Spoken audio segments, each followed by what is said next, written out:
welcome, because this is our special first New Year's Eve edition of What Did I Miss? So we had to save it. Adam Ray is joining us because we were going to have you on, and they were like, no, we need to have you on for the festivities that will be the New Year's, because what is there not to celebrate about 2021 heading into 2022? Come on. So welcome from 1978, it appears. Where are you exactly? I am in beautiful Las Vegas, Nevada at the the Vegas famous, the not really famous, unless your mom told all of her friends from Temple Beth Am, the Tropicana on Tropicana Road. Okay. But there are billboards of me up around town, and That's huge. Some taxi cab digital signs. One actually of my buddies sent me a poster at Burbank Airport, which I thought was pretty cool. What? But the shows here are great. Vegas is Vegas. has not missed a beat. I mean, what have I seen in the last 24 hours that I haven't seen in most of my NyQuil dreams? I mean, a lot. Vegas doesn't care. Vegas does its own thing. Vegas goes to the beat of its own drum. I'm truly baffled that Vegas hasn't broken off from the rest of the country yet. It's already its own thing, right? It's kind of its own thing. If you could put it in Texas, then they 100% would just both of them secede together. Wow. 1,000%. That's we the don't word need I was y'all. looking for. I was about to say Vegas should secede at some point. But when you haven't said a word in a while, your brain goes, yes. whoa, don't show that you're stupid, No, and yes. So it's also the pandemic. I just think I used less words. Oh, when you take 800 plus days off from working, I'm pretty sure I came back with about 6 words that I could use with confidence. And then I'm slowly easing back where I'm like, okay, I think I know that one. I'm going to go ahead and try it right here. No one's called me out yet. No. So, and they would. They would if they could. You need friends that call you out. I also appreciate friends that call me out if I use a word that's too big. Yes. It's and at this point in any of our lives, if you have people in your world that know you well enough, if you try to throw a new word into the rotation, everyone's like, hey man, you never say onomatopoeia. Shut the fuck up. Can you curse on this, or can you say big words? Yeah. Okay. Well, if you're going to use onomatopoeia, then you have to be able to it's always counterbalance followed by that. an F-bomb. Comedically speaking, onomatopoeia only funny if followed by an F-bomb. By the way, doesn't that say more about how shitty our friends are, that they don't want us to be smarter? They want us to all stay on the same dumb level? Totally. I feel like that's a bad thing for us. It is. Speaking of getting dumber, last night I was talking to this woman in the crowd. There's this young kid named Luke, and I was, he's a young kid, and I was like, what's the worst part about being in your 20s in the pandemic? He's like, couldn't go to the bars, couldn't get fucking lit, and I was like, yeah, that's what else though, because you are the future that we're all waiting patiently. That hopefully you have a more, an answer that gives us more hope. And then he's like, no, I'm trying to be a teacher. And then this woman was like, oh my God, yes, we need more of you. And then I go, and then she goes, do it, Luke. She goes, do it. And then I was like, whoa. I was like, you sound like the teacher, as if he was a student and you were trying to maybe pull off some sort of Laterno thing. And she's like, I haven't done that. She's like, but I know teachers that have done that. And I was like, whoa. I was like, should we just, and I'd poll the audience. I go, should we abandon the show and just listen to this gal's stories? And everyone was like, yeah. And I was like, not going to happen. Fuck you guys. That was a trick question. And I worked hard for these bits. And then the woman goes, I go, are you a teacher? What grade do you teach? She goes, no, I'm a teacher. She goes, I teach teachers math. And I go, you're teaching the teachers? And then she goes, yeah. And then everybody started laughing. And I go, wow, we are fucked. I go, I didn't even know that was, I understand when parents need to brush up on their algebra. Sure. I know most parents that when the kid's like, all right, Dad, we need to solve for X. They're like, look, we're just going to pull you out, dude. You're done. You're done. 4th grade is where you maxed out. Nobody knows what that is. And I don't like the way you were coming at me with all these problems that don't pertain to my life. But she said, teaching the teachers. Isn't that crazy? Well, why would I know that? There's no way I would have known that, but it's also, I think it says a lot. Of course, I'm in Texas. Probably says more now that I'm here. What hat are you wearing right now? This is a Seattle Mariners hat. I like my Seattle Mariners who are probably poised for some sort of ESPN magazine cover this year, seeing as how we have a lot of hubbub surrounding our squad this year. Almost making the playoffs. We have the longest professional sports playoff drought in sports history. There was a cleaner way to say that, but yeah, you get. Wait, is that real? Yeah, it's 20 in all of sports since 2001. We were the only team, I think, the only baseball team after the Nationals won the World Series to not make it to the World Series. but we have the longest playoff drought in professional sports history. So can I ask you, there is some we got swag that to that, on. right? I was going to say, like, is that not, at least it's something? I mean, think of all the teams in the middle there that have no claim to fame. Yeah, you're right. I mean, you know your team's bad when like every other game they're playing highlights from like the one great year you had, or they're bringing back Ichiro? Yeah, they're slowly bringing back players from like that year to do like it's like remember when it was better night, you know, and and then they just play highlights and people are like, but eventually it just turns sad. It's like, you know, like I remember when I went to go see Mrs. Doubtfire, my buddy's dad took he and I and a couple other pals for his birthday to see Mrs. Doubtfire. And which is still one of my favorite movies, but it was 2 weeks after my folks split. If you haven't seen that movie, surprise, spoiler alert, God. Divorce is a heavy theme. Sally Field leaves Robin Williams, which you know shit was bad if that happened. Yeah, because who leaves Robin Williams? Who leaves Robin Williams? I would leave Sally Field, but I wouldn't leave Robin Williams. Fucking hot take. And this is why you're the best, Beadle. Thank you. I would. That is, by the way, if we had commercials, we would cut to commercial right there. Cut to break. Come back and take calls from Sally Field's family to defend themselves. It's true. Thank God we don't. We've got Aaron Field on the phone. Go ahead, Aaron. Where you from? He's like, man, that's some bullshit. My mom rules. My mom's awesome. Everybody loves her. So I go see Mrs. Doubtfire, and I'm 9 years old, fighting back tears because I'm like, dear God, this is like. I'm like watching what I just went through, more or less, or I'm going through. And then I slowly turned, my emotions went from sad to anger because then I realized my dad could have dressed up like a British maid and fucking come to see us more. You lazy piece of shit. Didn't want it. Didn't want it as bad as Robin did, you know? So a lot of people don't know that was the message of that movie. That was a shout out to fathers out there who didn't give it enough. There's so many things now that are happening where I go, if I was a parent, I'd be like, man, the game is changing. Do you know this girl Stephanie Matto, who's a from 90 Day Fiance? Have you heard? I've heard of this person. Yes. Michelle, she is farting into jars, trapping the farts, selling them to humans like you or I with teeth and debit cards. Well, I would argue the teeth part. Yeah. But yeah, I would argue that. You're probably not wrong. People are buying these farts, and she's making upwards of between $45,000 and $100,000 a week. What? Which then makes me go, I think we all need to go home and take a look in the mirror and be like, hey, am I doing enough for my family? What am I? No. What could I? I'm not, clearly. If you can. So wait, you're telling me that I'm just literally farting away hundreds of thousands of dollars a day? Oh, Beadle, and you're way more famous than Stephanie Matto. So I don't even know. Is it about the fame or is it about the quality of the flatulence? Great question. She puts in rose petals in the jars to like help dilute them, which I'm like, you're wasting. You're wasting petals, real? Sweetheart. Nothing. Does the IRS take any of this? Is this a job? Does this count? Do you have to? Like, how do you claim this? Yeah, how do you claim this? I don't know. It does make me though go because I've always wondered, and you know, you can probably speak to this more because you know you're wildly famous. What have you been asked of from fans, or what have you thought about like selling to just even as a joke, which I feel like would be more consistent with how you would play that? Is like, I wonder if I could put up. I wonder if I could like. You know what I'm saying? Like a sock with like a lock of hair, like a sock and lock, you know? I mean, the foot thing is probably the one that freaks me out the most because people like I just think feet are gross anyways, for the most part.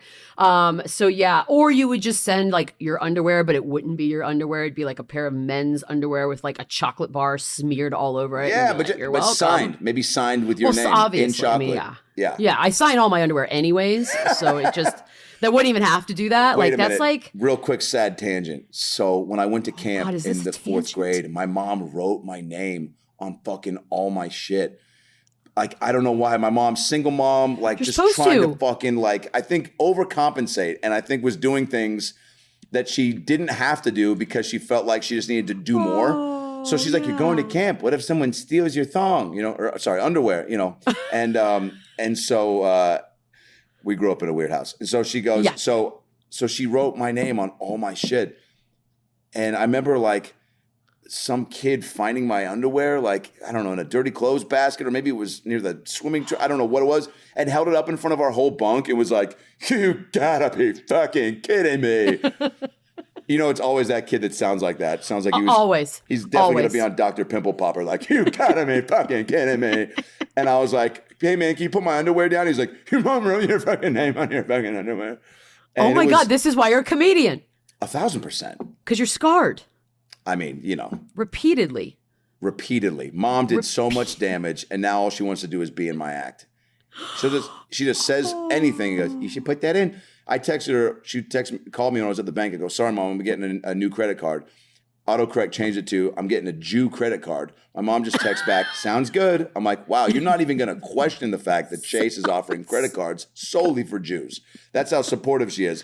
And then I tell her what's the rate? Is the rate better? I mean, what's that? I wouldn't question. Is the rate better? I wouldn't question it either. I feel like that's a good move. It is actually. And I didn't want to have this be the place where I announced that there are now cards just for the members of the tribe. But hey. Brought to you. The game is changing. Chase now offers lower rates and discounted circumcisions. I don't know. Wow. I don't know Too far, Adam. Too far. By the way, we're supposed to be talking sports. Let's do it. What is wrong with you? So Fine, ready, go. Seattle Mariners, you probably want the full backstory and treatment. So yes, why do you love Seattle? Go. First of all, let me ask you, what is your affiliation or feelings of Seattle sports when you think of it? I'm always curious, and then I'll dive in. Yeah. Like when you think... Let's see. Sean Kemp. Great. That's where you go first, huh? Right. Yep. That's my first thing. That. My first time having sushi at a baseball game. Awesome. The run that the Seahawks had with Russell Wilson.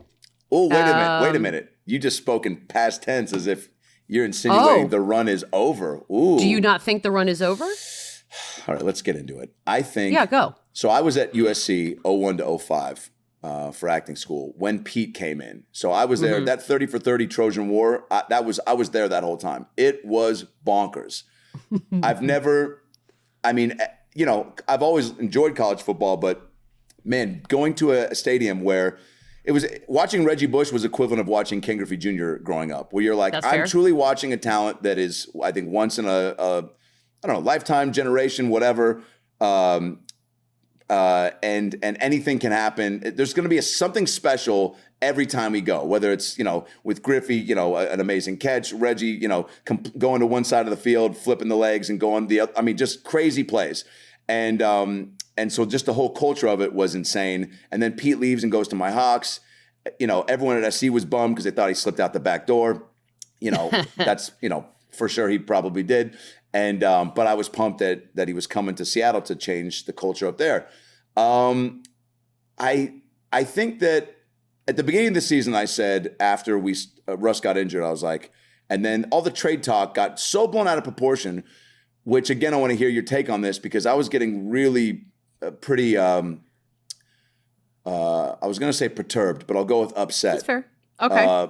I don't like when things that shouldn't be bigger issues become bigger issues because everyone talks about them. Like when Russ talked on Dan Patrick about, needing some fixes on the O-line and maybe, I don't know if that's where he said the other teams he'd go to. I think that came out later, but that interview got blown up and then circulated. And then it just turned into this overnight wildfire. And it was just such a bummer because even though the team, stays internal and is like, all right, we're not listening to that. You can't ignore it. The guy, like football and all sports need to be talking about the sport when it's not happening.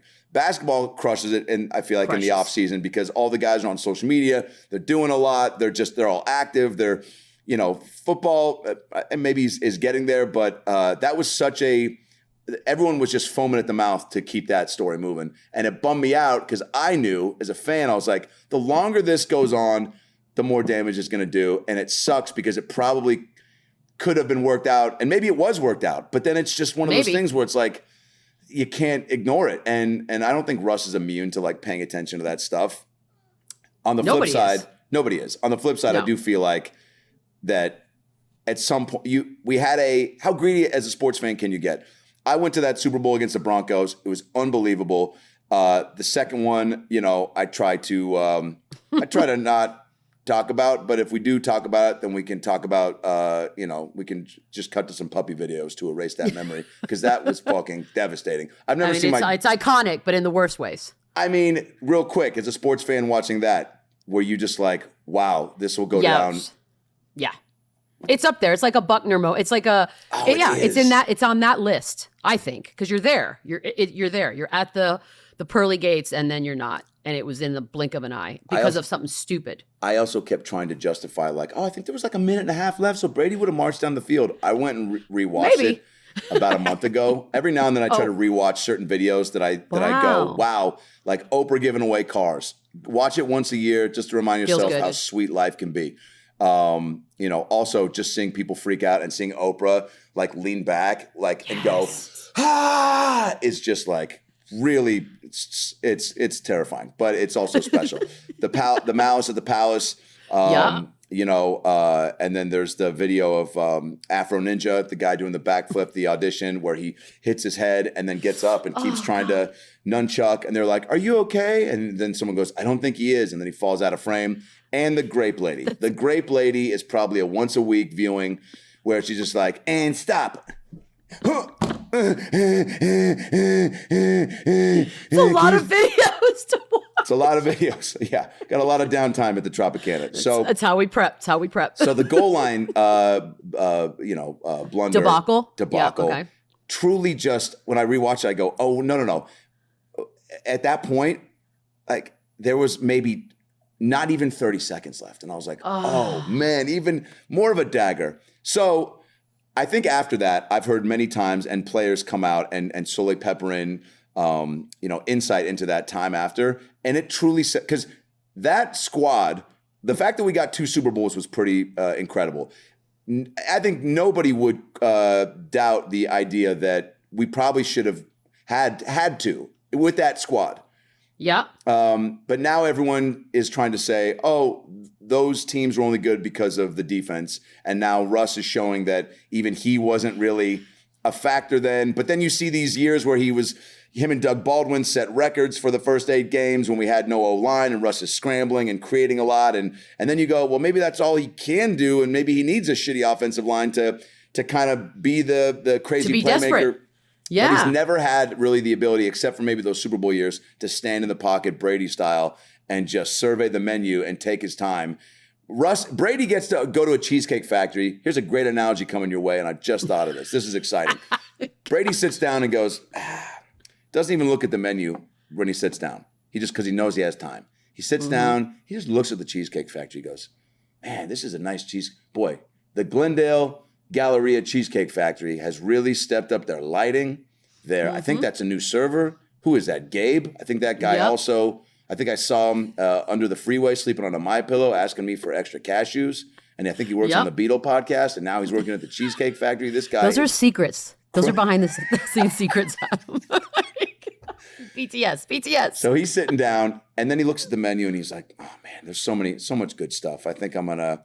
And by the time he's made his selection, then the waiter shows up. The waiter's not even in his grill. Russ sits down to the Cheesecake Factory. He grabs a menu at the hostess stand, sits down, and is like, egg rolls, lettuce wraps, and a cheesecake. Fuck! And by that time, the waiter's already brought the bill. And he's like, dude, you got to get the fuck out of here. He's like, I didn't even order yet. And he's like, deuces, baby. Deuces. You know what I'm saying? Damn. Okay, so let me ask you this. I like this, actually, because let's say tonight on the ticker, on whatever sports channel you like to peruse, it says, Seattle Seahawks blowing the whole thing up. Carroll out. Russ out. Everybody's out. How do you feel about this? I do enjoy change in sports. I also, again, to go back to my point about not getting too greedy, when the season started and the talks were building, I go, if they do blow it up, I go, we got 10 years. We got 10 years of every year feeling like being able to watch a game on Sunday with your team and have it matter and be excited to watch the game is awesome. And that happened for 10 years. And the playoffs, 9 times? And then you look back at some of those playoff games, which some analysts have done now, and they're like, not even that really impressive of some of these wins. You beat Josh McCown in Philly. You beat the Lions. You squeaked by, this squad. So you're like, all right. So yeah, maybe this was all just a facade. But I think if they blow it up, I want them to figure it out for one more year. I want Russ to go off. I want him to do like a farewell tour and really go off and But then that's shitty, I guess. If you were to truly say, you can't do that in football, right? You can't go, hey, I'm done after this year. Let's go for it. Like major league style. Like didn't Ricky Vaughn go, I'm leaving or you know, but if they blew it up. Well, you could, but it's hard. I feel like it's a little harder when you make that announcement. I mean, you got to do like the Timmy D where you just sort of play the season and go, oh, right, I'm also done afterwards. Like the farewell tour is tougher, I think.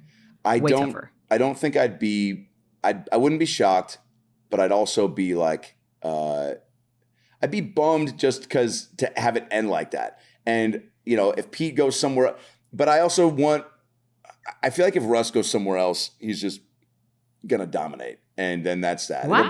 It'll be like when the Thunder left Seattle and immediately were like, I mean, in the finals, you know, 3 out of the next 4 years or whatever. I mean, that was like having your girlfriend leave and then go, hey, I'm going to go fuck a bunch of guys on TV. So here's the schedule for that if you want to watch it. And you're like, you gave me a schedule? How is it like that at all? No, it's like if she went off and, you know, found a cure for cancer, went to space, married Clooney. Ooh. Like she did all of these things. Like your analogy's better. This is why you're the host. No, you. By the way, barely the host. I don't even know what we're doing here. By the way, I'm glad you mentioned that. Do you ever get a basketball team back? And doesn't it make you feel good and validated every single time a superstar, and there have been many, Klay Thompson, Ray Allen, who've come out and said Seattle deserves an NBA team back? Oh yeah, this is what I'm most passionate about in life, and probably also why I think I'm somewhat okay with accepting the Seahawks blowing it up and restarting, because sports, I don't think it's rare when a city gets to have every sport dominating, right? Oh, yeah. Especially the Seattle market. Like we've just never really, I remember there was an ESPN .com article once, you probably remember this, when it was like, it was a picture of like the Space Needle with rain and like somebody like Kurt Cobain like helping someone jump off the Space Needle. Like it was just like, it was so dark and gloomy, and it was like all the sports figures. It was just like the end of like Seattle is just fucking done, and you're like, whoa, because that's too much. The Sonics had just left. The Mariners we were dog shit. You know, this was, I think Hasselbeck was leaving, and we had like not Whitsitt, Charlie Whitehurst, you know, for a minute. So everyone's just like, wow, we are terrible. Like we're starting to look. I don't think we'd gotten the storm yet, so we didn't have anything to root for. So like everyone was looking like, hey, there's the Seattle Pickleball League is starting up. Like that's how bad it was.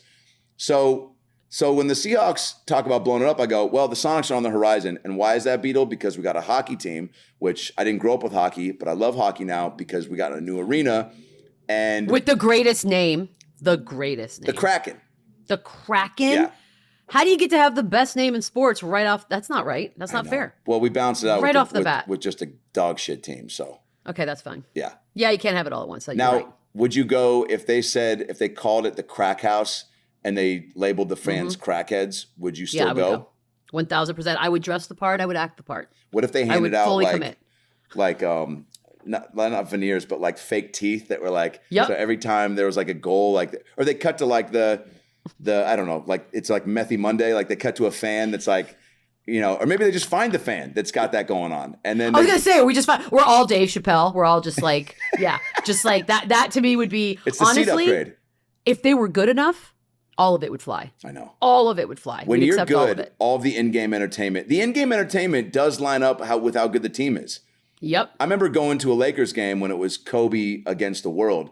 And their halftime show was like, we've got Bob Parsons from Toluca Lake who spins plates on a unicycle and sings happy birthday backwards in German. And you're like, wow, this team sucks. You know what I'm saying? Because this guy doesn't. Because last week, because, when it was Shaq and Kobe, it was like Ariana Grande is going to sing halftime. And then, FaceTime Pete Davidson when he's 10, or I don't know. That was years ago. Yeah. God bless him. God bless Pete Davidson, America's hero. He is America's hero. Do you think you get an NBA team back in 5 years? I've heard from some pals on the inside that, when Brad Williams and I played in the NBA Celebrity All-Star Game in 2019, we got pretty chummy with Silver.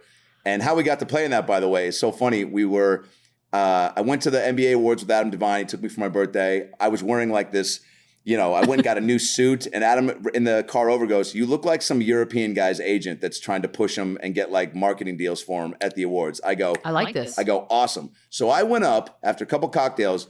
First of all, I'm fanning out, and I don't want to just fan out. So I'm like, I'll go up and pretend I'm some agent. So I went up to first. I go up to Reggie Miller. I go, Reggie. I go, my man. I go, Adam Ray with the agency. Don't even come up with an agency name. The agency. And Reggie goes, what's up? He goes, what's up, Ray? As if he see me. I go, how you been? He goes, you looking good, man. I go, Reggie, man. I go, you're in game shape, man. We got to get you back out there. I go, by the way, I got some Jamba Juice stuff coming up. We should talk. He's like, let me know, man. You know where to get me. I go, I got you, man.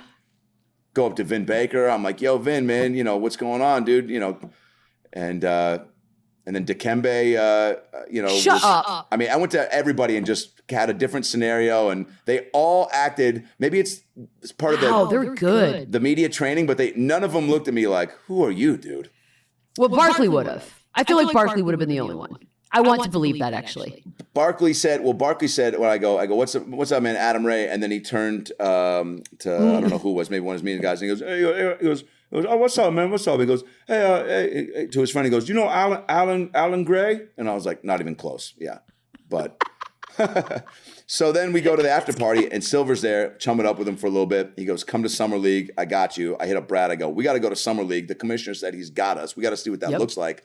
We're in the little owner's suite area watching the games. I think it was the year that Zion and Ayton were coming into the league. And did they come in the same time, I think? I think so. I think you're right. Ayton for sure. It seems like a long time. So, no, maybe it was Ayton and Trae Young. There was, I think, were the two. That sounds more like it. God, I should know this. Yeah. Years ago. So we're in the owner's thing. Silver comes up, and Brad just goes, Adam, just promise me one thing. Don't let Peter Dinklage play in the NBA celebrity game before me.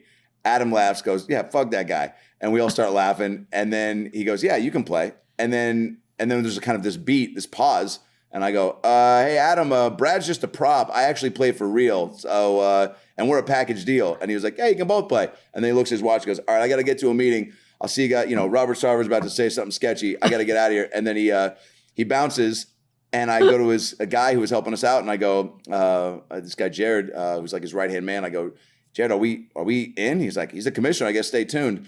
3 months later, we get an email with like roster and like, bags of Ruffles and just like, go here. And then I bought this thing called a piggyback, which is like for kids and parents to go on camping trips. Because Brad and I are like, we got to do something funny. We're like the comedians on this. Right, you have to. On this team, we got to do something silly, And so I was like, Brad, how about if I call a timeout, put you on basically it's got a metal bar across your back that Brad would stand on and then put his hands on me. And then the whole thing, I hit up Sue Bird. I was like, yo, this is what I'm thinking. She's like, hilarious. Go for it. Because she was our coach. Sue's the fucking best. So I bring it, and the NBA is like, yeah, absolutely not. And I was like, why not? They go, what if you drop him? I go, it'll be hilarious. And they're like, no. If you drop a dwarf. And I was like, hey, little person. And then they go, either way, that's probably, what is he going to bounce? And I was like, that's racist. No, they didn't say that.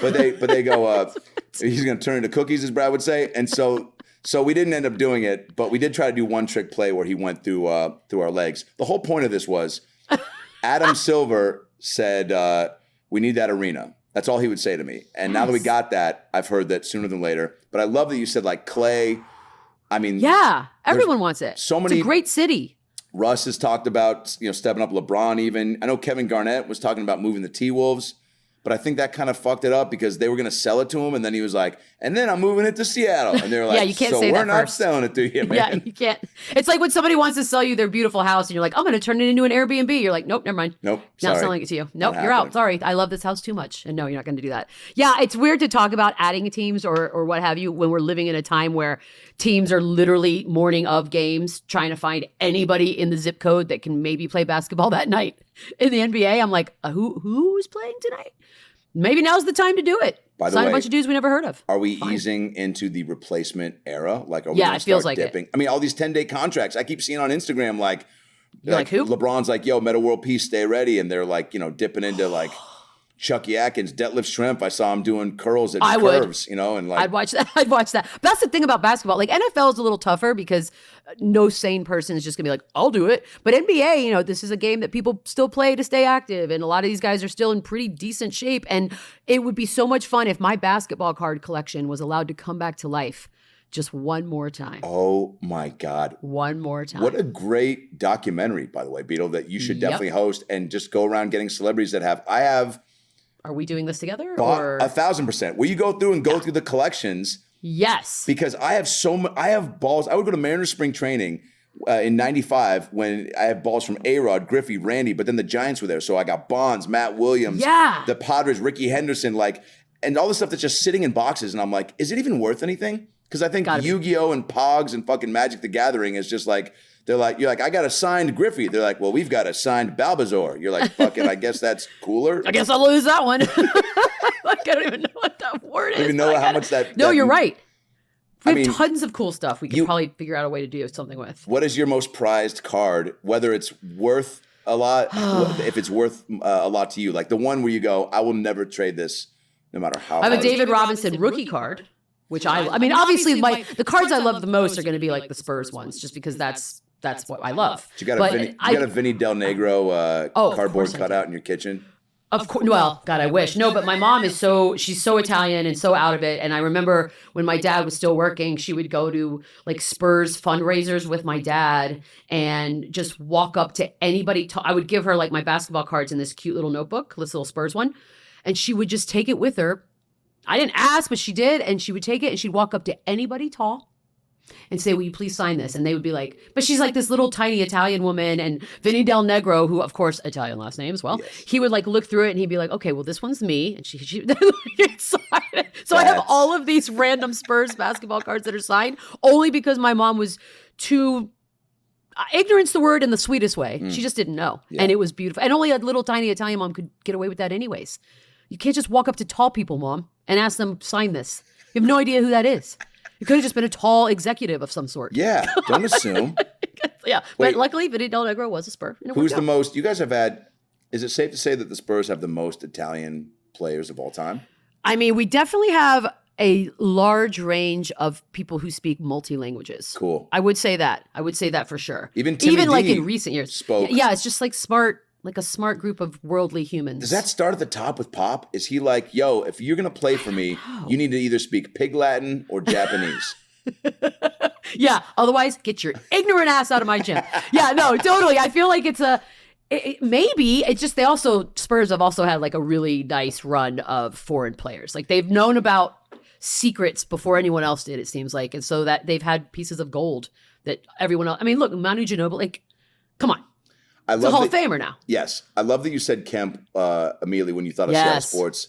You know, I went to his weed shop and set up we did this 2.5 hour 4-camera shoot at his weed store in Seattle he opened up and I edited in pictures and videos. It is the only thing on the internet that is a full length, like Kemp, like cool with like, and I tried to get NBA TV to buy it, but they were like, yeah, you guys curse a lot in this. I was like, kids curse too. They're like, not happening. And I was like, all right, think about it. They're like, we're not returning your emails anymore. I was like, all right. Think about it. And but that guy, you know, him, Peyton, Sam Perkins, there's like Sonic legends that you want to see.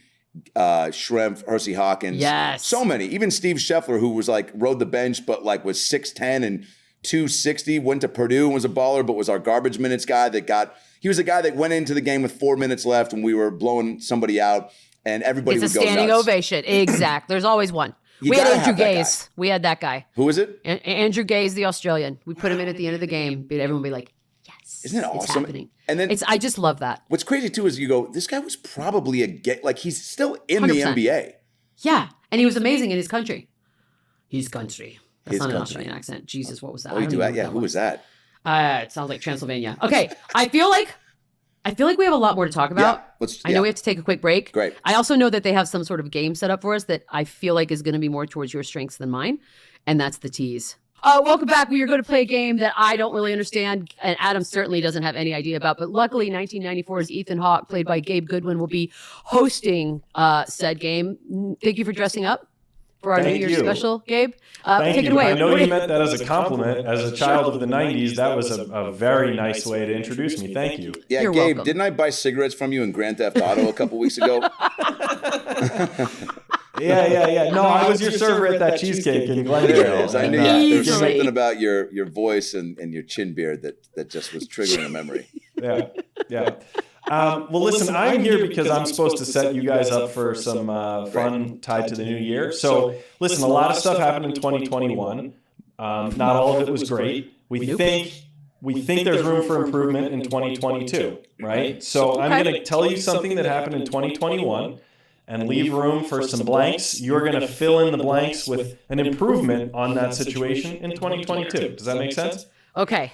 I think So I it's Mad explained Libs. that. So this is Well, it's Mad maybe. Libs meets Dr. Phil. So, so 2021 was a year where everyone basically put their head between their legs and said, I can do better, okay? But if I don't do better, I'm going right to 7-Eleven, getting a couple turkey pot pies, okay? Taking a couple bong rips, okay? Snorting some Four Loko and calling my ex from the 6th grade and saying, hey, if you don't have kids, let's do this. We'll be right back. That's the one requirement if I'll get back together with an ex. Yeah, you don't have kids. Yeah. Fair enough. Okay, but I'm ready based So it on sounds that. like I'm you ready. understand the Let's game. fix the world. It's actually kind of like the Tony Danza show. Okay. I love it. Okay. With Kelsey Grammer. God, now I'm nervous. okay. Okay. Hey, nothing's like Here the we- Tony Danza show. That was a lightning in a bottle, baby. God, bring it back. Bring it back home. Here we go. These are directed at both of you, but Adam, you are our guest, so please take the first whack whenever you want. In 2021, Michelle Beadle was obsessed with a European fad called F1 racing. In 2022, Michelle Beadle will be obsessed with blank. First of all, it's rude. It's not European. It's global. Go on. Chat roulette. I think Michelle Beadle is a nostalgia wizard. I think she's got her finger on the pulse of what's cool, but she's also got a thumb on the stuff that remains cool that maybe doesn't get the attention in the zeitgeist that it should. She's Adam. well versed. Michelle Beadle has got movie quotes for you if you need them on hand. Yep. Also, a solid trivia brain, doesn't know too much, isn't going to pick the team name and also yell at the guy for not talking loud enough when he says the question. But she'll take a couple shots when you get answers wrong because she's like, the fun of the night is more important to me than winning or losing. Wow, that is wrong. But So, I know. I wrote that down and I was like, say something nice about her it's her show. So, no, that's all true. And I think that Chat roulette is one of those things where you go, it's the original social media. It's the original, it's FaceTime before FaceTime. It just got cluttered up with wieners. If we could find a way every time. to Just like blur life. them out. Just or like life. If we could find exactly a way right. to just, filter those out or have something in the program go, all right, this is a reveal is about to happen, and then turn off that person's camera. Either chat roulette or I think, actually, here's my real answer.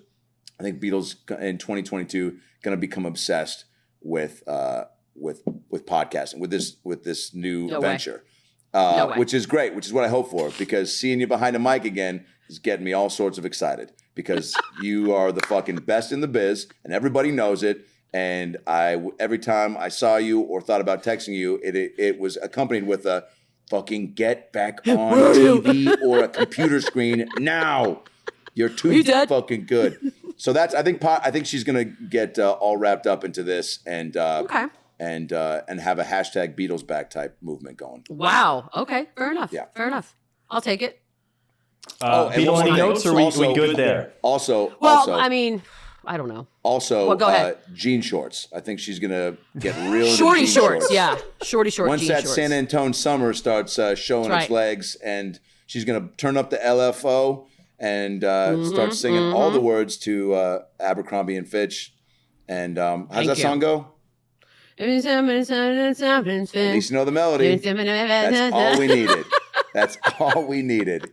You are the next American Idol. By the way, my ADD might kick in, and I will, in 2022, just be obsessed with F1, not remembering that I was already obsessed with it in 2021. I love that. Yep. I could see that happening as well. It'll be new to me. What got you into F1? All right. Netflix. Yeah. Thanks a lot, Netflix. Fine. I don't know if I could come up with any of these. Okay. This next one, he's got documentaries about himself, so maybe you'll get obsessed with him. In 2021, Tom Brady won a Super Bowl and got drunk on avocado tequila. Yeah, he did. Oh, yeah, gross. In 2022, Tom Brady will win blank and get drunk on blank. Oh, Beadle, you take this one first. God, Tom Brady will win.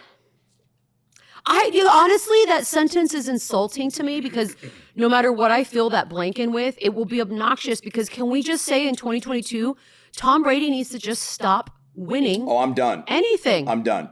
People are like, how great it will be for him to get one more. It won't be. No. It'll be won't awful. be great for anybody. Yeah, awful for everyone. We're done, Humanity will suffer. The world will suffer. Brady, you won, dude. Read the room. You're the guy at the gym who's so jacked. Everyone's like, you lifted all the weights, man. Yeah. You did it. Yeah. We're done with you, bro. You're done. You want to get drunk on mezcal? Do it like a man. Drink something real, not avocado tequila, and stop winning. Like I was going to say maybe the lottery, and I thought, no, F that. Why does Tom Brady get to win a lottery? Tom Brady's done winning. Period. Yep. Yeah, we're done Thank with him. you. Done with him. Here's the only way I would accept a Brady victory is if he developed a real strong sense of humor and like used his power for good and was like, looked in the camera when he wins the Super Bowl. First of all, does a la what Peyton did when he was like, man, I'm just going to, and I don't do a good Peyton Manning, but this is more, I do the dad. Hey, Peyton, put your fucking shoes on, and no, but Peyton was like, give me a Bud Light and some Papa John's pizza, man, Nailed it. That was awesome. They did that. So I want Brady to try to lift up some of these small businesses. If you win, Tom, which I know everyone's like, my boy Mark Sanchez was like, Hollywood ending, man. Brady against Mac in LA at SoFi. I'm like, nobody wants that, Mark. Nobody in the world wants that. You should be canceled for even suggesting that. But honestly. So I think if he does win, though, you got to turn the camera after you've, given your son a big inappropriate smooch and then look right into the camera and go, I'm heading over to the Outback Steakhouse. Right? Fucking boost. Yeah. To get me some strawberry Zima. Whoa. Yes. Didn't see that Bring it coming. back. Yeah. Bring it back. Run it back. Well, then I'm back on. Then I'm back into Tom Brady. Well, I never was back. I was never into him, but yeah. I was never into him either. Okay. Nobody was. It's normal. Gabe hates him more than anyone. Can't stand him. Happy to hear you guys crapping all over him. Disappointed to hear Mark Sanchez had anything nice to say about him. We can bring that up with Mark one day. Yeah, that's a problem. That is problematic. Yeah. I think it was just a hot take. He was on Coward. He got nervous. That's fair, too. Coward does that. Coward has that impression of people. Yeah. I used to co-host a show with Colin Cowherd. Michelle. Okay, you did not co-host the show. You were the idiot in the wall. That's all you were. You were the wall guy. That's an important role, though, dude. Everybody needs somebody in a wall. You know who said that? The guy who created the glory hole. Who was Mike Lindell. We'll be right back. What's the next question, Gabe? All right.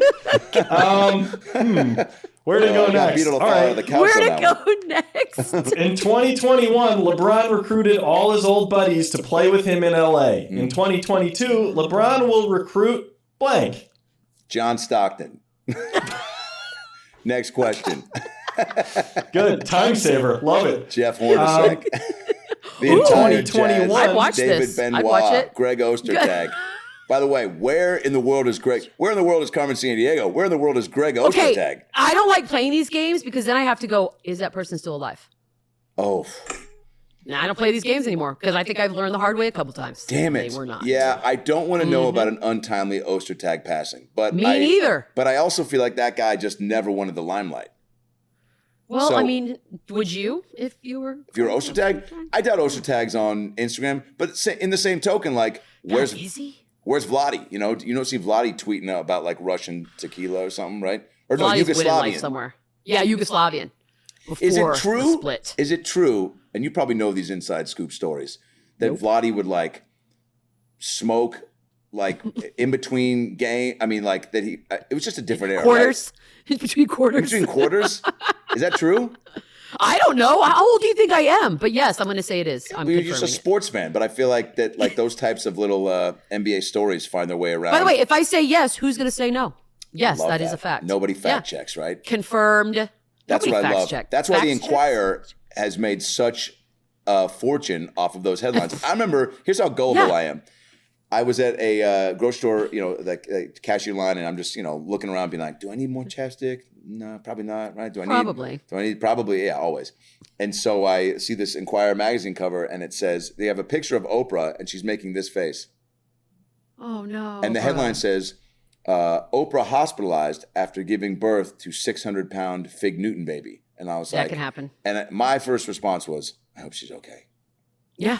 Well, that's why, because you love people, Adam. You're a giver. Yeah, and I just assume. I never want to assume. Like, I never want to call someone's bluff. I'm just like, it's probably, who knows what you're going. Why would they lie about that? Why would I act like I know that you can't give birth to a Fig Newton baby? We don't know every science thing that's ever happened. No. We only know some science. Yeah, we know that. You got to question that. Good news, guys. Greg Ostertag is alive. Okay, we can talk about him. Woo! Fucking. By the way, Gabe, confirmed. Real big gamble looking that up right now, dude. Because would you have shared the news of no more Ostertag? God, no, I would have taken that to the grave and let you guys just cook online. Wow. Ostertag people would have come after you. Your mentions would have just been filled. You insensitive asses. First you make fun of Sally Field, then you dig in on Ostertag. You guys just won't quit, man. It's the holidays, man. Leave Greg and Sally alone. Fair. I got another one for you. This one you sort of touched on, but I want to drill in a little. In 2021, Seattle got a new hockey team named the Kraken. Yeah. In 2022, Seattle will get a new blank team named blank.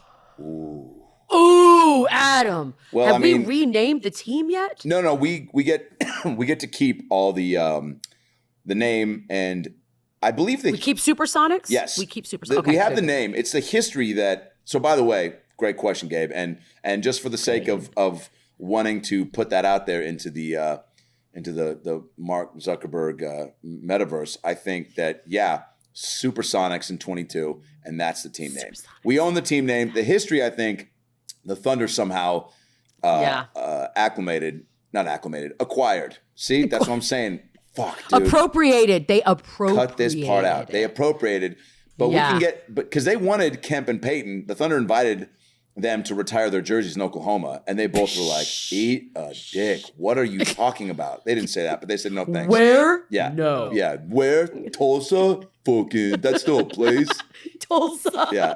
Close enough. Yeah, close enough. My grandparents lived there for a little bit. It's a shithole. So my sister went to school there. It is. It is, and it's I think maybe I have okay vibes with Oklahoma because my mom's from Ada, Oklahoma. My grandparents, who I adored, were I would go there and visit, but like we would go to brunch at a place called Fountains. I would go play bingo when my mom needed a couple weeks of a break to play the single game, and she'd send my sister and I to Ada, Oklahoma. We'd go to the country club, the Ada Country Club, and play bingo. I remember sitting across as a little fat kid in my Michael Jordan T-shirt and my my Detlef Shrimp shorts and my Ken Griffey Jr. hat and my DTK fanny pack, and I'm sitting there just squeezing out of my clothes, and it was blackout. And these old people at the senior citizens who play bingo are gangsters. There should be a documentary about I've always wanted to do a documentary the same way Spellbound followed like 5 kids and families to the Scripps Spelling Bee. Doing that with a handful of couples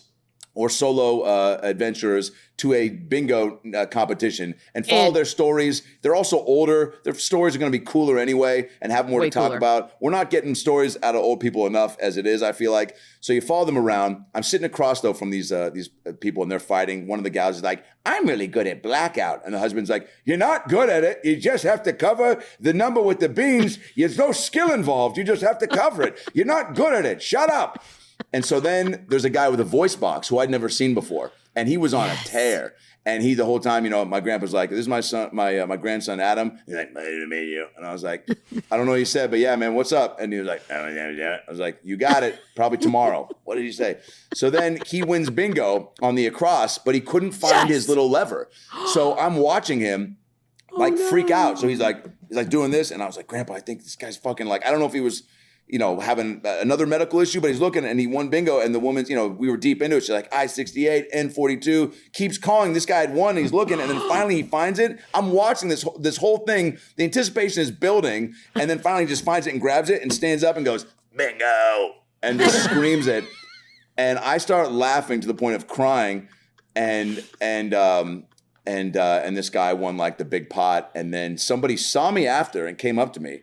This is the first time I got accosted by a senior citizen as a child. Oh, no. Guy goes, the first time. This guy goes, I saw you just watch Henry just not find his voice thing. And I was like, what? He's like, I saw you just watch him, just enjoying the fact that he couldn't find his voice thing. And I was like, yeah, I mean, I'm fucking 9. What did you want me to do? You know, he's like, you just sat there just waiting for somebody to get you some Pop-Tarts, you little chubby bitch. And I was like, this feels like a personal attack now and not about your friend Henry and what's going on with him. That being said, Seattle SuperSonics coming back. We get the history, or we get the name, but we have to get the history back. Which that's fine. Or you just make up new history. What's that? Yeah, you can make up new history. Sometimes that's better anyways. I think also Beadle, you're not wrong. Like, we want all those banners up. What we really want and what all the players want, and I think, to get back to your original question about how pumped I'd be to have the Sonics back, I would for sure would cry, because I cried when they left. Sure. Which was I cried when I watched Sonics Gate, the documentary that my buddies actually made. Did you ever watch that? Yeah, I did. Yep. Pretty gut-wrenching. Yeah, you told me to. Just because you go, man, it was just so sad on so many levels because of the nasty business stuff that was going on. And you go, wow, it's not like this was like a franchise that had just kind of been there and was so right. Like, you're like, wow, 41 years in a market with that type of history. And seeing in the documentary these guys talk about basketball and the relationship and how it was it bonded. I mean, for my dad and I, that's probably what kind of, patched things back up was hoops and getting on the phone always and talking about games, especially the Sonics. And so you're like, wow. And thinking about kids that don't even get to grow up with that is such a bummer. Mm-hmm. But you really want these players to be able to come back. Like Kemp and Peyton are still heavily active in the Seattle community. They deserve to be able to come to games on a regular basis and be cut to on the Jumbotron and have people go nuts for them. Yeah, it's going to happen. It has to happen. No. It has to happen. Adam Silver, if you're listening, please. And he is, I'm sure. I'll be the Sasquatch mascot for at least 2 seasons. There you go. I just want 2 courtside seats for my stepdad. And whoever. My stepdad took me to a Sonics game actually against the Lakers and asked me for permission to ask my mom to marry him. And get this, as a joke, whoa, gangster move. As a joke, because he goes, so Adam, so the reason I brought you to this game, obviously it's a lot of fun. We're talking West Point grad, paper out when he was 7. Morgan Stanley worker, like numbers guy, like pitches me shitty movies every other Thanksgiving. Sandra Bullock, Denzel Washington, they're in space, but they both got Benjamin Button's disease. You're like, George, I got to go outside, man, because what you're saying doesn't. I'm in. Yeah, I need to go call Hollywood immediately. And so he goes, I want to ask your mom to marry me. And it was like a close game too, like 2 minutes left, and like 88, 85. I'm like, George, man, this is really, whatever you're going to ask, I feel like it's a big deal, but fucking, dude, hey, man, scoreboard, dude, you should know this is the wrong time. He's like, you're right. And then there's a timeout. He goes, I want to ask you, because you're the man of the house, if it's okay if I marry your mom. And I just look at him and I go, man, I don't think so, dude. I don't think so. And I just turned back to the game. And, oh, man, I thought it'd be a goof and he would know that I was joking. I turned back and he just was like, yeah, all right. And I was like, hey, man, I was kidding. Fuck, please do. You're the best. I love you. And he was like, oh, you really? Is that all right? I was like, fucking yeah, man. Oh, my God. Oh. And then Jesus, Adam. Way to poop on love, you son of a... No, he's the best. Well, now I know. Sorry, George. Now to rectify the situation, I need to make that Denzel Sandra movie. And you need to get courtside seats. Yeah, you're right. You have a lot of making up I got a lot of making up to do. Yeah, way to go, Adam. I hotboxed Gabe, are we done with your game? Hey, I'm just here to amuse you guys. Sorry, Gabe, keep going. Improv fodder. I have 1,000 of these. I could do them all day. Please, let's go. Let's get to them. I'm so sorry. Why don't I give you one more, and then Beadle, we can take the break, and then we'll wrap it up with some real personal ones. Okay. Oh God. Okay. Super personal. When you get me on Oklahoma bingo, I just can't shut up. That's on me. Who can though? Who can? It's titillating. I should have known we were going to hear a story about bingo in Oklahoma when I asked about the Seattle SuperSonics. That's on you. Thank you, that is on you. Way to know your accountability in 2022 is what we're all striving for. Coming back, baby. Accountability is a nice segue. Here we go. In 2021, USC football ended the year on a high, hiring Lincoln Riley and celebrating with the band and the Song Girls. Wow. In 2022, USC football will end the year blank and celebrate by blank. Fight on. Oh, God. You did see that video, right, Adam? No. The Song Girls. Oh, no. my Lord. It is so this was my thing. Okay, so it's Lincoln Riley. It looks like it's being put on by the worst public access channel in the history of America, which makes no sense because it's USC, where a lot of movie making brains come from. Yes, they have the Zemeckis Center. Right. Yeah, it should look okay. So, and the Song Girls, it's so awkward. So, USC football will end the year by hiring Lane Kiffin. Wait, and celebrate. Firing Lincoln Riley? Why not? Why not? Bringing Lane Kiffin back. Wow. Yeah, you get one shot at this thing. You get one half of a season, and if you can't turn everything around and make them the greatest of all time, you get fired. That's the new way. That's the American way. It is. And I would personally like to see Lane Kiffin in that position because I think the quotes would be better and louder, and I think America would be better off for it. As far as celebrating, can you celebrate with prostitutes? I don't know. Is there a rule? Can they be dancing like the Song Girls, but also be different? Beadle, this is why you need to run for public office. Yes, I've been saying that of for quite like some time. Burbank or San Antone, wherever. Bernie, Texas. Maybe I'll start small. Let me start Bernie, small. Texas. See what I can learn. My first order of business is dancing whores in the streets with our players. We're not. Who's seen Friday Night Lights? Everyone's like, what? She makes a lot of sense. She really does. Lila Garrity, you know what she was up to. You know what she's doing now. Yeah, all right. That's a good answer. All right, I think in a crazy turn of events. Oh, God. Like, yes. I just had bar mitzvah flashbacks the way you said that. Oh, God. He's going to try to put a suit on. All right. My grandpa told me that. He's like, you can't wear sweatpants at your bar mitzvah. I was like, ugh. He's like, maybe you shouldn't have seconds on this meatloaf. I was like, oh, Grandpa. Yeah, real nice. Fat shaming before it was cool. Yeah, dude. Yep. But Grandpa, but then he would do it with a smile and then be like, all right, I'm gonna go to bed. And you're like, yeah, well, that's 5:30. Yeah. You probably should. Yeah, well, cool, man. I guess I'll sit in your chair and drink all your Sprites because I'm not old enough to drink, even though I think about it sometimes. And all right, I think Pete Carroll leaves Seattle. Ooh, okay. Comes back for a little reunion tour. Okay, so that was before one of the blanks. That was one of the blanks. Pete Carroll comes back in a return. Yep. Brings Carson Palmer back as like his offensive coordinator. Who that my first year there. That was Pete and Carson. We had Carson, I think, for 2 years, and then I was there for 2 years, and Matt and Lindale and Reggie, and then, I'm in on this. Dwayne Jarrett, Mike Williams. I mean, just, so I think Pete comes back and turns the program around, and Pete's there till 75. He's 70 now, so I think you get 5 years of Pete. I thought he was already like 84. He's 84. So Pete's at 98 when he comes back, 112 when he finishes, and he sets all these records for an 100-year-old man.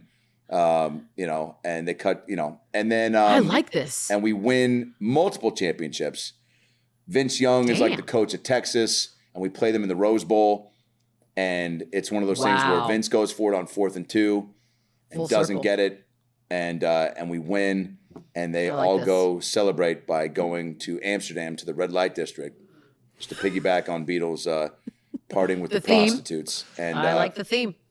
Because the one time I went to the red light district, oh my God, I was in Amsterdam and I had gone to a pot shop, and people don't give these gals enough credit for being fun and flirty, and it's not all about the sex.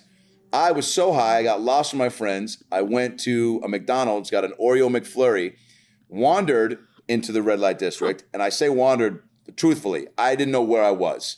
That's fair, because all of a sudden you're just in it. Sometimes you're so high, you're like, one know. moment I'm in a 7-Eleven, the next minute I'm in somebody's basement. You know what I'm saying? Right. So it happens. I'm in the red light district. I see these just door-to-door gals dancing, and I'm just, mesmerized. It was like the first time you go to Disneyland. You're like, I didn't know the teacups were this big. And that's not a euphemism. That's what one of the girls' names was. So I look in the window, and I'm looking at Darby teacups, and I'm eating my McFlurry. Here's what's great about when you're high and you're also seeing something for the first time. You're still so focused. I was just like, getting the McFlurry in, but I'm just staring. And then one of the girls looked at me and started pointing at me and started dancing. And I was like, all right, well, it's rude if I just stand here. It's probably creepier also to just have her stand and me just watch. So to not make her feel uncomfortable, I started kind of dancing back. So I would take a spoonful of my McFlurry and kind of like shake it like that and then take a bite. She started laughing, Beadle. And then I looked around and there were people watching me do this like I was the biggest fucking psycho they'd ever seen. You think? I was you sound like Rusty from European Vacation. Thank you. Russ, what are you doing? How many people can say they made a red light district sex worker laugh with a McFlurry? The It's you and my dad. The jury. That's it. Those are the two men I know. Great answer. Great answer. Mr. Beadle. Bobby B. Bobby Beadle is his name? Yeah. Oh, my God. All right. Bobby Beadle and Adam Ray need to schedule a trip to Amsterdam ASAP. Oh, God. ASAP is right. Gabe, did we answer that? Was that a good answer? Or? I feel like you answered that sufficiently. I'm sure Bob's going to love this part of the episode. Why don't we take that last break, and when we come back, we'll wrap it up with one or two more of these quickies, and now we'll pay the bills. Perfect. Okay. We have bills? I'm going to bring us back up because Gabe wasn't getting paid enough, I guess, to do both parts of that job. So anyways, we're back. We're going to finish things up. Apparently with a quickie. You called it, Gabe? Go on. I don't know why I'm getting shit for not rejoining your show. Look at you. I heard we had a guest today. I dressed up. Okay, fair enough. You look good, man. All right, thanks, man. I broke the rules a little bit. In 2019, not 2021, Whoa. 2019, Adam Ray played in a Celebrity All-Star game. We've talked about that. Mm-hmm. And he absolutely embarrassed JB Smooth with a spin move. Thank you. Ooh. Yeah. So in 2022, Adam Ray will blank in a Celebrity All-Star game. Oh, God bless you for thinking we're going to have one. That's First of all, it was a ahead. fluke that I played. You got to be a, you got to be a celebrity to get in there. So, but I hope, but maybe you nailed it. Maybe after season 2 of Young Rock comes out and Yes! I can turn into a true, maybe I can, go into gas stations and be like, hey man, I don't have enough for that Mountain Dew Code Red. You mind if I just take it? Why not, buddy? That's what I want. We know who you are. Big fan. Are you the cashier? Big fan. Yeah. Nice. Yeah, big fan of your work. Yeah. First of all, we're going to have a game? Maybe. Hopefully. Yes. Oh, You know who I'd like you to take out? I don't even know, but I know he played in every game since the beginning of time. The dude from Arcade Fire. The guy's like a ringer. Wins something. He's like in every game and just quietly kind of crushes. Quavo? Yeah, I know. No, that's not he. Fuck. By the way, Quavo stiffed me. Quavo stiffed me so hard. The only guy comes into the locker room super late with all sorts of bling. Yes. Brad goes up to him, goes, hey, you want me to hold one of those for you? He takes it off. I have a great picture of him putting this like probably $5 million necklace around Brad's neck. Obviously. Then we go out there. I'm chumming it up with everybody. Mark Lazary, the Bucks owner, we're shooting. He's like, I'm draining a couple threes from the corner. He's like, you hit one more, I'll give you a 10-day contract. I'm like, I'm holding you to that shit, Mark. And then I miss it, and he goes, you lost out. I go, you weren't going to give it to me anyway. He was like, no, definitely not. Now's the time, though. Now's the time. I got to hit him up. So Quavo, only guy on the team I haven't said what up to yet, because he was just doing his thing. He had his entourage in the locker room and just came in like moments before the game. So we go out there to warm up. And I go, Quavo, I didn't get to say what's up in the locker room, man. I go, let's get that dub, baby. Put my fist out, and he just looks at my fist, looks at me, and turns and shoots. And I go, all good, man. I go, we can talk post game. Just so uncomfortable. I mean, did he make it? Did he make the shot? Of course, dude. He had like 45 points. He shot every other. I told Sue Burr at one point, I was like, what would you do? I was like, would you stop me if I just check in for Quavo right now? I want to see how pissed he would get. She goes, yes. She goes, I don't think you should do that, but I want you to do that because I want to see that.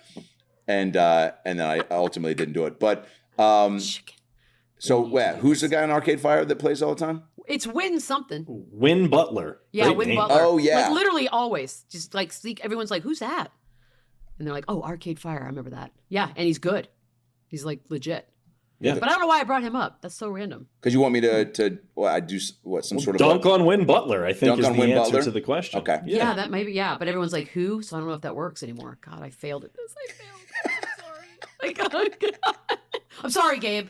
I didn't have a chance to ask you this when I bumped into you at Cheesecake Factory. So I was watching the tape. Did you draw a charge in a celebrity game? I did. What was that about? I had 9 points, a charge, and 3 rebounds. Look, you're not supposed to keep track of stats, but But Lasry was like, just out of curiosity, what was the line on your? No, I took a charge. Look, I was like, when I played in high school, like I'd say, I was the 3-point shooter and then the hustle guy, right? And then when my senior year, I was always, when I was in 6th grade, I was the tallest kid. I was fat and I was quick fat. So I was like you couldn't D me up in the post. I fucking smelled like Pop-Tarts and mac and cheese when I sweat. My coach called me Krispy Kreme Abdul-Jabbar. I had a fucking long range jumper, and I thought I was going to go pro because I was the tallest kid. Obviously. And I remember I hit a jump hook in a game, and one of the dads of the other team, it was like 3 seconds left in the championship game of this tournament. I'm jiggling down the court, and he just goes, "Man, that fat motherfucker's killing us." And I was like, I'm pretty sure he's talking about me. I do have 28 and 10. And so cut to the celeb game, and I think it's I always mispronounce her name. Ajay Wilson, right? Oh, Asia Wilson from the Vegas team. Yes. Yeah. So she again, just basketball instincts too. It's like I used to always fucking try to do that, and high school intramurals, whatever. Like just truly like awesome. Second nature thing where it's like I was playing D, I like rotated over, which it's so scattered, but like. You're still playing and you're all, like when there's enough of a flow of a game happening, I just kind of felt myself go over. She drove and I was just like, all right, I'm just going to. Oh my God. It was and then I took the charge and they called it. And then she even said, did you literally just take a charge in a celebrity all-star game? And I go, you're already in the league. I'm trying to get in. Yes, I did. Thank you. Honestly, I feel you because I played in a celebrity game once in LA and Jerry Ferrara was on the other team and I was playing defense because like, what else am I going to do? So I can maybe make a shot. And at one time he's like, Beadle, why are you playing defense? I was like, what do you mean? Why am I? There are two sides of this game, son. Offense and defense.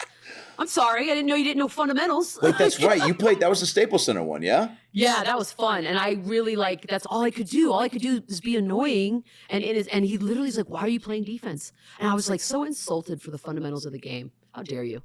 Kevin Dillon was right behind him being like, Beadle, you can't. This is fucking bullshit. Somebody call Vince. Somebody told him to relax. Supposed to just shoot. Somebody told him to relax. Turtle, you shouldn't be taking that shit from her. Wow, I love that you did that. And yeah, it's just like, you played hoops too, right? That's all I got. Yeah, barely. But I like to play. And also if I'm going to go out there, I got to do something. That's what I'm saying. No one's going to let me really shoot the whole time, so I got to do something. Also, that's how I looked at it. When you're out there with people like, Quavo and Ray Allen and Dr. Oz and most random hodgepodge. I mean, yeah, Mary fuck kill, right? And so I was like I want to try to bring it. And I scored. What was crazy is like, my two best friends from Seattle came out and I checked into the game and I scored 3 buckets in a row, like 2 fast breaks and then the spin move. So I had 6 points in a fucking minute. And I literally in my head was like, I'm going to win MVP. And I was like, and then I looked at one of my buddies and they were like, and what was great is I after I did the spin move, they called a timeout and I went to the sidelines. Dwayne Wade was sitting right there in the courtside and Brad and I had been chatting with him pregame. And I run over and I just put my hand out to him and he stands up and gives me like a high five. And I go, you taught me everything I know, D-Wade. And he just laughs and he was like, all right. And then I get in the huddle and Ray Allen was like, gives me a chest bump and he was like, and this guy, Sonic for 8 years, one of the greats of all time. Also one of the great Sonics of all time. Also a dream killer, yeah. Also what? Familiar. Also a dream killer. I'm familiar with his work, yeah. Oh, yeah, I'm sorry. Just shut up, Adam. Finish the stupid story. So anyway, Round was like, anyway, you're cool, good shot, and that was it. What happened? Anyway, sorry. There are certain names I still can't hear. I kept wanting to set picks for Ray because I wanted, I forgot who was calling the game. He does a lot of games with Doris Burke. Mark Jones? You got it, baby. Mark Jones was calling that game. Love Mark Jones. And he... Shout out Mark Jones. And I wanted so badly. I kept setting picks for Ray, but he kept fucking looking me off and just putting the ball behind. He would take tougher shots to not pass it to me, which I called him out in a timeout. And he was just like, he's like, what do you want me to do, man? I was like, I got an easy lane. I was like, you put it behind your back through your legs while you were in the fucking air, Ray. That's not true. And, seems easier though. I just wanted to hear Mark Jones say Ray to Ray, and it just didn't happen, The one time. One time. That's all we had. Do we answer that one right? Or like, I think you got it. Yep. Nailed it. Last one, and we're out. We're so good at this. In 2021, Beadle needlessly took cheap shots at Sally Field on her podcast and started a beef with her entire family. In 2022, Beadle will take pointless cheap shots at blank and start a beef with blank. I will never stop taking shots at Sally Field for as long as I live. And you want to know why? Because when I was just trying to get into this business, working for People Magazine Internet Edition, I'd have to go to the party before the party at the Emmys and host these dumbass games. And Sally Field would always have some condescending remark for me. And I have never, ever forgotten that. So yeah, 2022, all the way through my death. Sally Field, you're it. Period. You've heard of Field of Dreams with Kevin Costner. Welcome to Field of Beef, starring Michelle Beadle and Sally Field. By the way, that sounds disgusting. Yeah. Oh my God. I mean, Field of Beef. I think I rented it in high school. I definitely brought it back the next day. I know a girl in high school that was in that. So yeah, no, we're not. RBT cups. Yeah. Did we answer that one right, Gabe? I feel like that was a great answer. It felt very real. It is real. It's a good answer. Okay. Man, it's real and it's forever. I'll never forget. I got all the answers I was looking for. I'm just a girl out here trying to make a living. All right, I'm out here swinging this wheel of fortune like an idiot for your amusement, and you're gonna make cheap shots at me. I don't even know you, Sally Field. I don't even know you. Wait, I don't want to. Beadle, I gotta ask you though.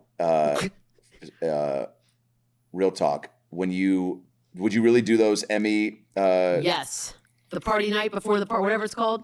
Yeah. Did you enjoy them? No, I'm awful at that. I hate it. I hate everything about it. Well, I disagree. But what? You're definitely not. But who did you talk to? Where you're like, all right, this made the night worth it. Cool sound bites. Cool. John Krasinski. Fuck yeah. Yep. Everything you wanted him to be. Fuck and yeah. More. Yep. He was perfect. I always like when you're not disappointed. Those are the best. Because why? Because he just didn't. He didn't just answer like he wanted to play a little bit, right? Yeah, he knew like he knows the game, like you're red carpet, all that kind of stuff. Like it's no one like by the way, no one wants to be there. There's a little inside scoop. No one wants to do all that. It's just part of it. And so when you play along, A, it makes everybody's job a little bit easier, and B, you are just becoming a more lovable human than you already were. And so I appreciate when people play along. You know the drill. Even Seacrest, when you see him, Sally Field doesn't know shit. And that's a new show I'm pitching to Amazon tomorrow, where we go around to all the trivia nights in the country with Sally Field, and we go, if you can win, you get to assemble your team, Sally. Wait, actually, this is a great idea. We blindfold Sally Field. We put her on a little prop jet. We drop her off in some city. She doesn't know where she is. She takes it off and goes, and then we do like a shot that's like spinning around her as she spins around, and we go, we dropped Sally Field off in Sheboygan, Idaho, or fucking I don't know wherever that is, in Tuscaloosa Peninsula, and then we drop her off, and she's got to assemble a trivia team. It's almost like a heist movie, but she's got to go around and meet the locals, find a trivia. It's actually a fucking great idea. She's got to find strangers to be on her trivia team. So she's got to just go around to places like the laundromat, the whatever. There's a camera crew. People in these places want to be on TV. You get someone like Sally Field or more famous, and you get someone that people want to play trivia with that's like, and Sally, you're fine, but, we'll get Beadle instead. And then we go, you get these people, you go to the trivia night in that little bodunk town, and then you win. And there's maybe like, obviously, maybe the team, you give the people prizes or something anyway, maybe gift certificates to that restaurant or money or a house or I don't know, or all of those things, all of the above. Herpes test. You give them something that they can, walk away with and go, all right, the day was worth it. I'm in. God, we've had 97 great ideas. I hope everyone wrote it all down. I know. I need to make sure were we recording make it this? all come to fruition. No, this was practice. This was all practice. Like, totally good. I just want to see how my NBA Jam machine looked in the background. No, do you think Gabe would dress like this if we were actually going to record today? No, 0 chance. Gabe, are you, how many days a week, real quick, are you wearing a beanie? Because I'm a big beanie guy myself. In Seattle, I went beanie over the hat. Yeah, I do like the beanie. a very few days out of the year, but here in Los Angeles, it's unseasonably cold and wet, and I needed a little extra, comfort fair. today. Yeah. I tried to wear a hat as well for my New Year's special, and it wouldn't fit over the headphones. So this was what I was going to give you guys. I was going to give you guys some real that is 2022 nice. vibes. I know, you're Nice. welcome. By the Way to way, end it. Michelle, the jacket is already like you're setting Thank the you. tone. Like you walk Thank into you. a party. This is the look And of I someone will. that walks into a party with the point. You know, the party point. Yeah, Yeah, and you a got cane, the finger and a gun cane. and the what? Gonna have a cane and a cane, obviously. Cut that out. Cut that out. Okay, Adam. I wouldn't even just. Where can people find you? Like everywhere. You're like the busiest person. I'm on Instagram at Adam Ray Comedy. Tour dates AdamRayComedy.com. But I go to. I'm in Vegas right now for the week if you're out here. But then I go to Australia on January 3rd for 2 months to do Young Rock season 2. I'm playing Vince McMahon, and then I come back from that and I hit the road for a while. Podcast about last night. Beadle's been on a bunch. She's a killer. Just had on Sandra Bullock, Chevy Chase, Bill Burr. Yes. And then I'm on a cartoon on Hulu called Crossing Swords right now. That is from the Robot Chicken guys. It's like a filthy stop motion medieval time show. And then I'm on this show called Pam and Tommy coming out with Seth Rogen. Yes, I cannot wait for that. Oh man, Cannot wait. I can't. I don't know if I can say who I play, but I'm on 3 episodes. But I play a guy that used to have a show. Right? So I got here's something about this. Michelle being here on the show tonight. Also the Google Doll, then Vertical Horizon. Is it Johnny Carson? Boom, you got it. Nailed it. Yeah, great, you're good at that. Meh. Do you do impressions, Beadle? Wait a second. Wait, can we isolate that clip and post that and say Adam Ray was a guest on this week's pod and just post that clip with no context? Yeah, and that's it. And we just play that. People are like, that's a winner. This is the best podcast they've ever heard. Adam, I love you so much for doing this. You are literally the busiest person I know. And I'm so glad we got to catch up virtually. This rules. Gabe, I can't I'm wait glad to come you back got to to be a part of this. I know, right? I'll be back. Yeah, you need I love you. I love you too, Adam. Gabe, Thank you. Dude, you're crushing it. Thanks for setting this up. Thanks to the rest of the team. To everyone, by the way, Happy New Year's. Happy New Year. Be safe out there and crush some stuff. Man, New Year's. Here we go. 2022. We'll see you on the flip side. You know it. Peace. Peace.